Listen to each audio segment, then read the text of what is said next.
The salt of the sea. Long ago, in a small coastal village nestled between towering cliffs and the restless sea, there lived a man named Elias. Elias had always been drawn to the vast ocean that stretched beyond the horizon. His father, a fisherman, had taught him the ways of the sea from a young age, and now Elias worked as a salt harvester. Every day, he would walk to the shallow pools near the shore, where seawater gathered in the warm sun. He would carefully gather it, let it evaporate, and then collect the salt crystals that remained.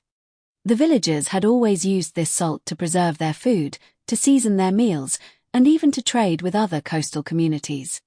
It was a vital resource, one that linked them to the sea in a way that felt ancient, like a bond forged over countless generations. One day, as Elias was tending to his salt flats, he noticed something unusual. A young sea turtle, its shell glistening with the sheen of the sea, was struggling in the shallow water.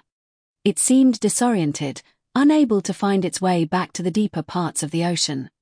Elias had seen many sea turtles in his life, but this one was different. Its movements were slow, almost as if it was exhausted. Elias gently approached the turtle, his hands careful and kind. He knelt down beside it and noticed that the creature's skin appeared to be coated with a layer of salt, as though it had been swimming through waters that were too salty for comfort. The salt, so familiar and essential to human life, was having the opposite effect on this young turtle. Elias understood, then, the deeper connection between the sea and all the creatures that lived within it. For hours, Elias watched over the turtle, providing it with fresh water from the spring nearby, hoping to wash away the salt that clung to its skin. It wasn't until the evening that the turtle began to regain its strength. It lifted its head, sensing the change in the air, and slowly began to paddle toward the deeper water. As the turtle swam away, Elias stood up and watched it disappear into the vast ocean. In that moment, he realized how much he depended on the sea, not just for salt, but for life itself. The ocean provided the salt that kept his food fresh and his people nourished. It gave him the purpose of harvesting, of working with the rhythms of the tides. But it also reminded him that the sea, like all of nature, was delicate and needed balance. Too much salt could harm, just as too little could leave one lost and parched. Years passed, and Elias continued his work.